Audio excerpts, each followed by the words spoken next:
Hi, my name is Robin Collins, and this video will look at information relating to treatments of the hair and scalp. Today I'm going to be talking about the benefits of treatments, internal and external conditioners, hair and scalp analysis, and product selection. So let's think about what treatments are for. Obviously a pampering service that everybody enjoys. They're excellent to maintain the health and quality of the hair to make it a lot nicer for us to work with.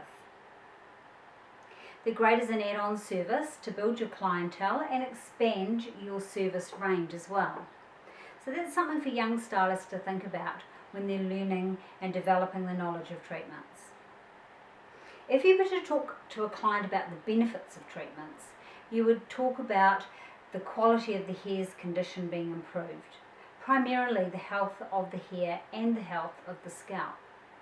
You can also talk about any areas of concern, perhaps a scalp condition that might need a treatment. Treatments come in several forms, in lots of different productions. They might be a mousse or a liquid or a cream. We have wearable treatments that can be used on a day-to-day basis, and we have deep penetrating treatments that are generally only used maybe a couple of times a week if your hair is particularly sensitized, or anything up to once a fortnight. Now, clients can come to the salon and have treatments, and therefore they would get the benefit of having a massage as well, but they can also purchase treatments to use at home, and that sort of means that they will actually maintain the use of the treatments to improve the hair's quality. Before we get started, I want to just reflect on what we know about conditioners and the effect of the conditioner on the hair shaft. So we have external conditioners and internal conditioners. Now, an external conditioner is used on a regular basis, following your daily or your regular shampoo. The shampoo raises the cuticle on the outside of the hair shaft, and an external conditioner is designed to close that cuticle and coat the cuticle with a thin waxy film, which will provide some protection and some shine, among many other benefits. Whereas an internal treatment or an internal conditioner is a heavier, deeper conditioner. Now, this type of product will actually penetrate the cuticle scales and it will fill up the gaps. The ingredients are beneficial to rebuild and repair the hair structure. A really important use of a deep penetrating conditioner is the ingredients act as an adhesive. And so when the cuticle is flattened, the ingredients will hold the cuticle shut for longer than your regular external conditioner. In order to select the appropriate treatment for the hair and scalp requirements, we would have to analyse the hair and scalp. When we look at analysis, we need to know the characteristics of the hair and scalp. And you will have learned this in other areas of your hairdressing so far. We're looking at those 6 key areas that characterise that specific hair of that client. D stands for density, the amount of hair per square centimetre. P is your porosity, the ability of the hair to absorb moisture. E is elasticity, obviously the ability of the hair to stretch and return. T is the texture, how coarse or how fine the hair feels. Length speaks for itself, short or long.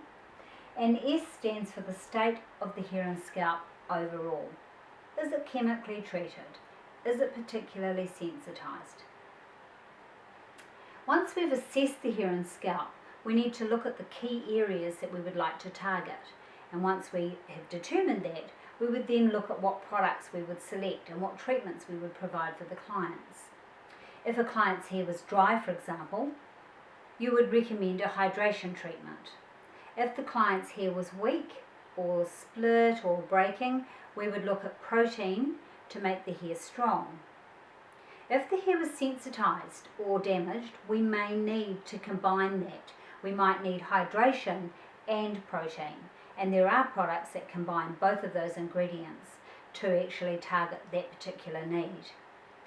If a client has fine limp hair, for example, we would use a treatment that had ingredients to benefit volume, to improve the volume I should say, and to make the hair feel fuller and thicker. Likewise, if somebody has scalp condition, they might have oily scalp, which would require an astringent type treatment to reduce the production of oil and remove the excess oil from the scalp. Now, that being said, you may need to provide the client with a hydration treatment for the mid-lengths and ends, for example, or something more for the mid-lengths and ends. In that instance, you would apply your astringent treatment to the scalp, and then you may apply your hydration or your protein treatment to the mid-lengths and ends. Sometimes clients have a sensitive scalp and they may need a treatment to suit that particular state. There are a number of products that are available for sensitive scalps to reduce the irritation or to reduce the prospect or the likelihood of an allergy. It is up to you to research the companies that provide those products, but they are there for your use, and they are actually quite reasonably and quite easily accessed. Probably one of the biggest treatments that we are asked about by both men and women are the treatments for thinning hair. Now, these are often treatments that people aren't very familiar with. It's really important that you understand what causes thinning hair in order to be able to explain or recommend the appropriate treatment for your client.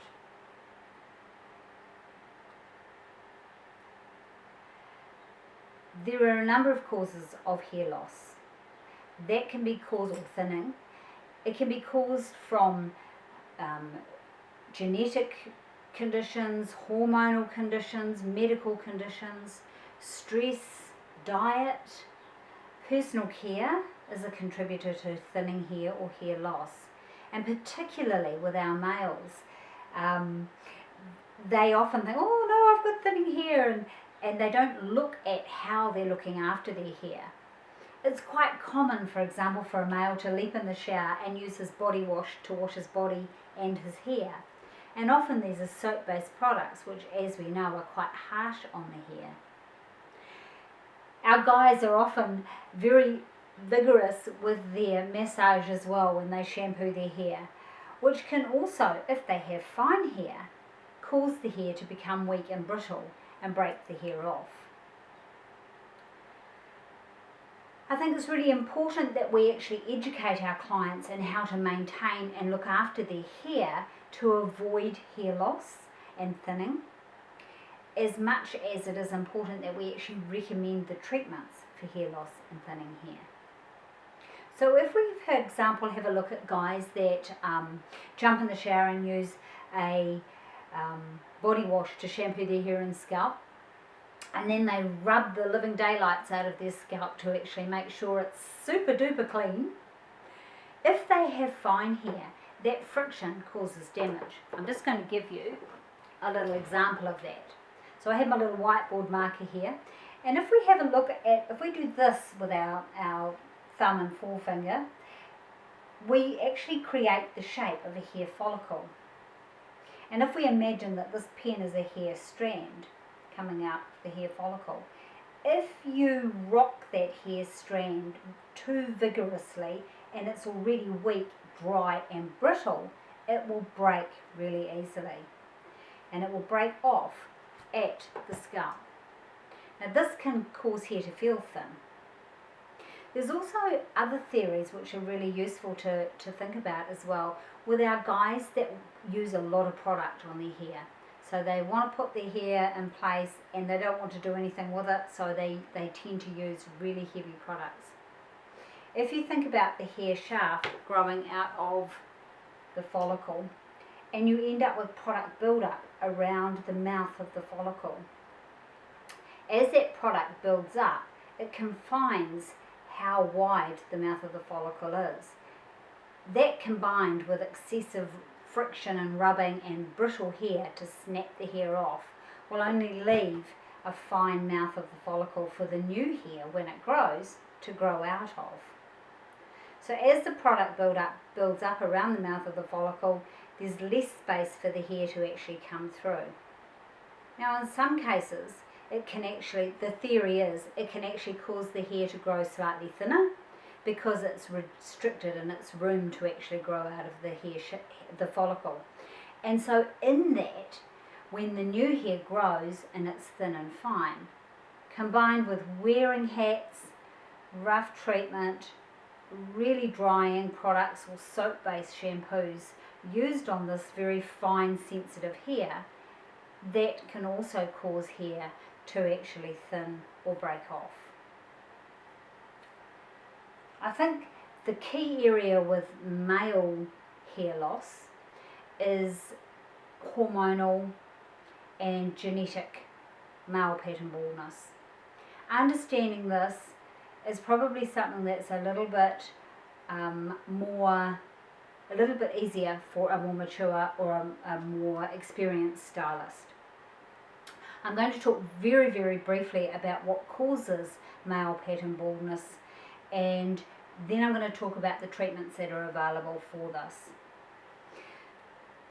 In a very broad sense, male pattern baldness, if it's not genetic or not caused by a medical condition, can be caused by the overproduction of DHT. Now that is the abbreviation for dihydrotestosterone. What happens is, with men, there is an enzyme called 5-alpha reductase. Now that converts testosterone into dihydrotestosterone or DHTs, which interferes with the growth cycle of hair and obviously results in hair loss because it's interfering with that growth cycle. The best known ingredient for this particular problem in men is finasteride or minoxidil. There are a number of products and preparations that are available that contain these particular ingredients, and in your resource book there is some more information about those ingredients, and there are also links which will take you to places that can explain this part of the subject more thoroughly. I think it's really important when you're actually recommending products and treatments for your clients that are suffering from hair loss, that you show an empathy for them, because clearly they're sensitive to it, or they may feel a little bit nervous about talking to you about it. So you need to present your recommendation with a little bit of empathy to how they might be feeling. If a woman is suffering from hair loss, it tends to be emotionally a really big thing for them. So we look at what might be causing that. We look at them, recommending they may see a medical practitioner if it's being caused from stress, or perhaps there's a health issue that's causing this problem. If it's hormonal, and often after a woman has had a baby, she will suffer massive hair loss because her hormones are all over the place. There are preparations that will help to maintain a healthy growing environment for that client to improve the regrowth of her hair. So we need to sort of think about analysing the hair correctly before we start recommending treatments for thinning hair, both for men and for women. So now we're going to look at the benefits of hand massage and the 4 types of hand massage. The 4 types of hand massage are effleurage, which is a slow sliding technique that soothes and relaxes the scalp. Petrissage is a deep kneading and pinching technique. It stimulates the muscles and nerves and makes the scalp more pliable, promotes nutrient flow, and improves blood circulation. Now the blood circulation is what directly influences hair growth. So anything that stimulates the scalp or the blood circulation will improve the rate of growth of hair. So that's a really key area with petrissage that is a benefit to the client's scalp. Friction is vigorous zigzag or circular motions. It stimulates the oil glands and again the blood flow, which promotes growth. It's also really useful to loosen the scalp and remove any foreign dry skin off the scalp. Topoatment is one of our last methods. It's a light tapping. It reduces tension, stimulates blood flow and frees fatty and oil deposits. It is really important to think about in terms of how it impacts on tension and pain. If you think about sports massage, when you see your sports masseuse doing the old, the chopping and the slapping, what that is designed for is to remove the tension in the muscles. And so when I show you topoatment, you will look at it and think, oh, how does that help? But in actual fact, it tricks the muscles into a spasm and stops them being so tense. So it's a really important part of your massage service. I'm going to show you on a mannequin the massage techniques. Just bring my little bald head mannequin in. I took the hair off this mannequin because it was really hard to see what I'm doing with my hands with hair on the head. So I'll lift her up so that you can actually see her more clearly. Your client naturally wouldn't be this high. Okay. So when we talk about massage, we go through the 4 stages of massage, and in between we use effleurage, which is a relaxing and transitional method to actually get from one massage technique to another. We should always start from the lowest area of the neck and work our way upward, and the lowest area of our hairline and work our way upward. As we come through the front area, we can work from the front back to the back. It is also really important to maintain contact with the client at all times. So even if you're taking your hand out of the hair, you always leave one hand in contact with the client so she doesn't feel like you've deserted her, or she doesn't lose that benefit of massage. So when we start our massage for our clients in a treatment service, we would actually start with effleurage, and this is going to relax the client and soothe the client's scalp. So we would start down below the nape and work our way up with the pads of our fingers and the palms of our hands. So we would come up and we would keep in contact, and we would spread our hands to actually slowly slide to the top of the client's head. And we'd come through the sides, and we would spread and work slowly to the top. When we come from the front hairline, I use the back of my fingers to rake the hair and slide, and then use my palms to come back down again. So a sliding effleurage is a sliding technique, and you would go through that process several times throughout the course of your massage. A massage needs to be a minimum of 10 minutes, and so if you break that into sort of 4 with your effleurage in between, it's around about 2 minutes, 2.5 minutes per technique. So just recapping effleurage again, it's a slow sliding technique which is done using the balls of your fingertips and the palms of your hands, just really slowly. You come down from really low and you work your way up through the client's hair, spreading your hands out and with a really nice firm pressure. You can check with your client if she likes a light pressure or if the pressure is too heavy for her.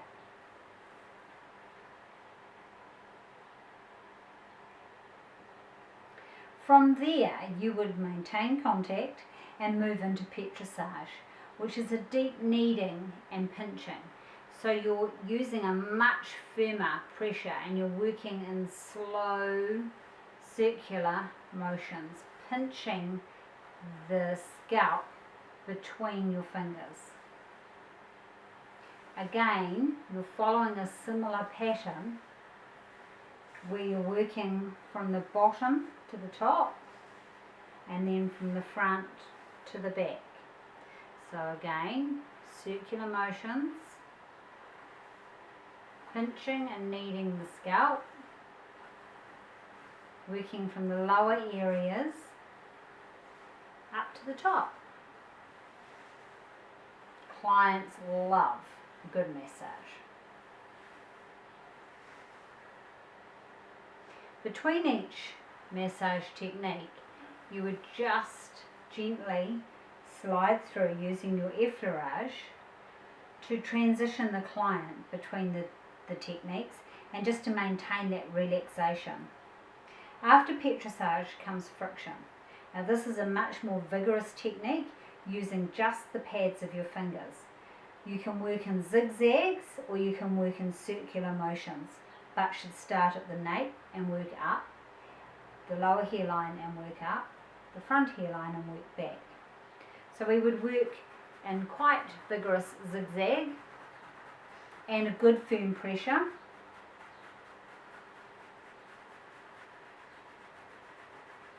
Hand over hand through from the front hairline to the back to draw the hair back off the face.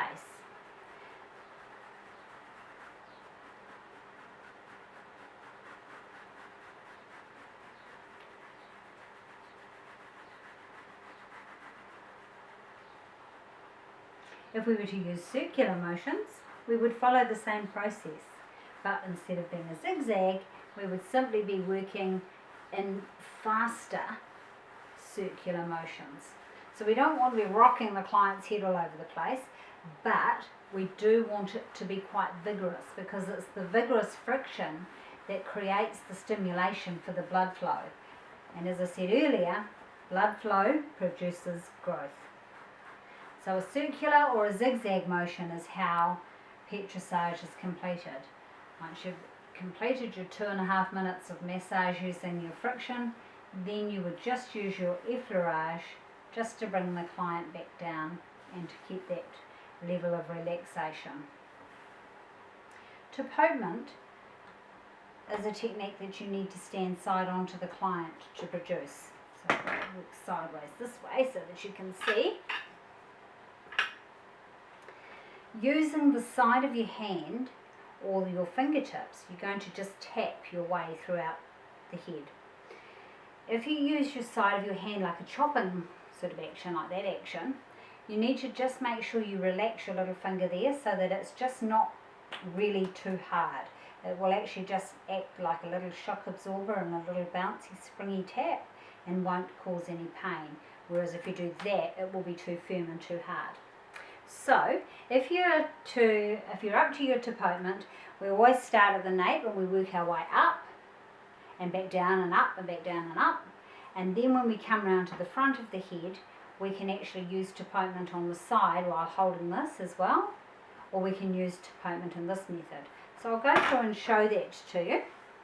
I always steady the client's head and just maintain a little bit of pressure on the top, and with my little finger drop down, I would just tap away like that and make my way up to the top and down again. Now remember that the purpose of this particular massage technique is to actually trick the muscles into relaxing. And that's why it is particularly beneficial in terms of tension and reducing pain. If I was to come around to here you would work without stopping, I would come through this area and just work my way that way, and then I would work my way that way. Sometimes what I do is I will actually tap with my fingertips like I'm playing a piano actually, and I would actually work my way to the front hairline and then work my way back again. I think the easiest way for a stylist to appreciate the benefit and how amazing massage feels is to actually have an experienced stylist give you a massage and give you a really good massage. Using all 4 techniques of hand massage and letting you feel the benefit of that massage. So you would tap through like so. Okay. Alternately, you can hold the head sideways and tap your way through, as I showed you, and then move around and tap your way up through here. So that way you're not actually stopping. Okay, so the client doesn't feel like the massage treatment is disjoint. Just a reminder that with each massage technique that you use, you need to use effleurage between to transition from one technique to another. I'm just going to recap our massage, our hand massage and our brushing massage.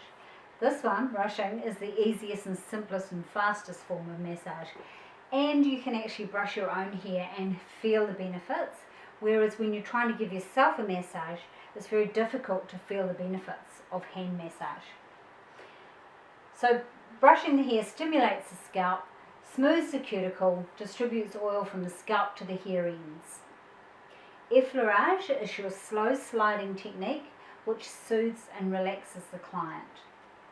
Petrissage is a deep kneading circular motion which stimulates the muscles, nerves and glands, makes the scalp more pliable, promotes nutrient flow and improves blood circulation, which improves growth.